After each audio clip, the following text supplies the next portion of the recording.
Бәріне қайырлы түн. Қалайсыздар? Қалдарыңыз қалай? Мен әлі ұйықтаған жоқпын. Недавно келдім үйге, отырмын. Вот. Қазір мертвый сезон дейді ғой, мына қаңтарды, ақпанды. Сол себепті енді кішкене көмегім болсын деп қыздарыма жұмыс ұсынған болатын. Барлығы қазір жұмыс жасап жатыр. WhatsApp ссылка салып бағана оны удалить етіп тастадым қайттан, өйткені уже группаны набирать етіп алдым. Өзімнің қыздарыма примерно уже возможность бар. Сол үшін жалпы көбісі ойлайды екен, мені бетіне бір 5 баттан бояу жағады деп. Сол себепті енді қатты жүрегіме тиіп кеткеннен кейін ертең күштілеп енді видео салайын деп тұрмын, қалай боянатын, қалай бұлай. Что там? Келсейсіздер ма? Салайын ба мен өзім қалай боянатынымды? Өшін жазып жатыр біраз адам шегірінде, неғып удалить етіп тастадың деп. Енді группа набирать еттім, екінші поток болады қайттан. Бірінші осы қыздарымнан результат шығарып алайын. Осы қыздар жақсы жұмыс істеп, өздерінің отзывтарын жазса, қалай болғандарын, келесте вообще басқандай, мүмкін үлкенірек пе екен, ауқымды прям бір сондай поток болайын деп тұр. Так что күтіңіздер. И группадан көп адамды удалить етіп тастадым. Еркектер кіріп аптыр. Ой, еркектер кіріп апты. Дайвинчик деп ойлап қалды ғой деймін. Сәлем қарындас деп қояды маған кәдімгідей. Қалайсың, қай жақтансың деп.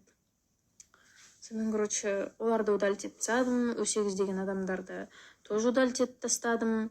Кіре алмай қалдық деген адамдар, ссылка ашылмайды деген адамдар, қабылданбадық деген адамдар уже, значит, группа жабық деген сөз. Білмеймін осы не әдет екен. Фархат жоқ болса болды, өлең айтқым келіп тұрады, білмеймін. Ол болса өлең айтатын қабілетін бәрін сол алып алатын сияқты, как будто шабытым ашылып отыр. Айғайлап өлең айтайын десем, көршілерден ұят ше. Олып, мынау не істеп отыр, түнгі сағат 12-де дейтін шығар. Сол, короче, отырмын. Өлең айтқым келіп. Бетіндегі бояуымды жуғым келіп отырған. Қатты бір бояуда емес негізі. Қасым дейді. Тоналка. Менде андай сиси тоналка. Ертең көресіздер бәрін.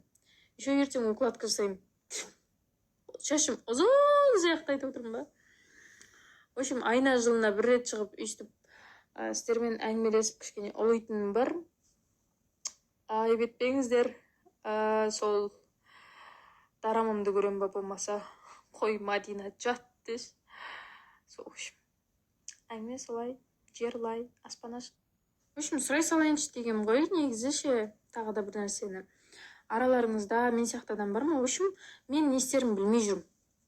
Мынау тісіме винир салдыру керек па, жоқ әлде тісті ауыстыру керек па, имплант салдыру керек па, не істерін білмеймін да. Елі қайттан реставрация жасату керек па. В общем, мен сұмдық кәдімдей топырақ жейтінмін. Бұрыншы кішкентай кезімнен бастап, білмеймін, топырақ жеп, топырақ болмаса отыра алмайшы, оны құртпен заменять етіп, құрт жоқ болып қалатын болса, ұнамай қалса стен жеп сөйтетін, білмеймін не екен. Сонда қатты бір топыраққа жиріктік сияқты нәрсе болатын. Кішкентай кезденше қатты аңсайтынмын. Сөйтіп соны жеп, мына тісім үгітіліп, прозрачный болып қалған мына жеріне дейін. Соны мен былай кестіріп, мына жерінен, и соны жалғаған болатын қайттан. Сол, короче, қайттан выделяция етіп бастады. Мен не істерін білмеймін. Мынаны қайттан ауыстыру керек па? Негізі не тема болып жатыр? Трецқа кіріп қалсам, ред флагтарың, грин флагтарың, ред флаг болып кетті, бірдеме деген сондай бір білмеймін. Неше түрлі нәрсе шығып жатыр, мен трендтан қалып баратырмын ба, жоқ әлде мен қартайып баратырмын ба, соны түсінбедім. Вроде жасым 23-те. Вроде соцсетте нормально отырамын. Мен енді тиктокқа, трецқа особо қатты кіре бермеймін, но соның өзінде арасында бір кіріп қалған кезде сонда бір бойкот болып жатады, әйтеу. Сонда бір нәрсе болып жатады, кім-кіммен ұсталып қалып жатыр, неше түрлі нәрсе, біреудің слифтары шығып жатыр. Білмеймін, мен шүкір Аллаға деймін, ондай нәрсем жоқ. Сол, в общем, қандай жаңалық жалпы? Маған біреу бар ма андай бригада түсіндіріп беретін? Қазіргі таңда, дәл осы күнде, осы аптада не болып жатыр? Бәрінен қалып кеттік қой, дым білмей, деп бүйтіп деп жан жаққа қарап отыратын. Просто бар ғой андай тыныш отыра берейінші сосын білмей ақ дейін десең, біреулердің приколдары бар, білмеймін, бірдеме шықпасын, бірдеме бүйтіп қалмасын, сөйтіп қалмасын, ана бар емес па деп, сондай приколдардың арасында сондай бір сөздер бар да, негізі сарказммен айтылатын. Ал мен ондай нәрсені түсінбеймін, короче, маған жетуі екіталай. Ана тышқан мен жираф әңгімелескен сияқты ғой, короче, олардың айтқандары маған ертең бірақ жетеді деген сияқты. Соны мен түсінбеймін иногда.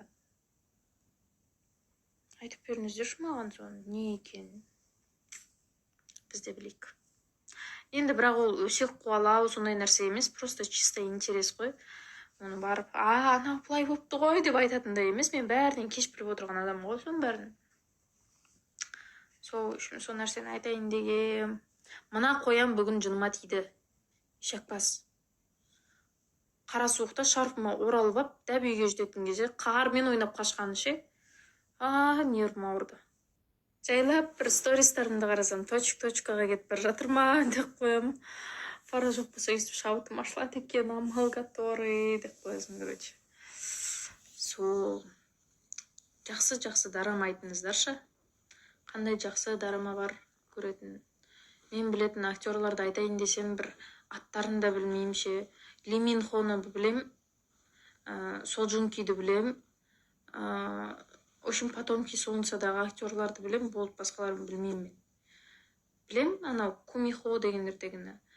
Ой, не айттым, в общем, сол актерлармен, жақсы актерлармен, жақсы рейтингтағы қызықты бір кинолар айтыңдаршы. Маған особенно андай ұнайды, мистика, біреуді андай айтпай ақ қойын енді жарайды, боевик сияқты төбелесетін, қырылысатын, сондай нәрселер ұнайды маған. Білмеймін, қарап отырасың, күшті ше, біреуді ұрып атқан кезде жаның кіріп ше, сондай болып жатады.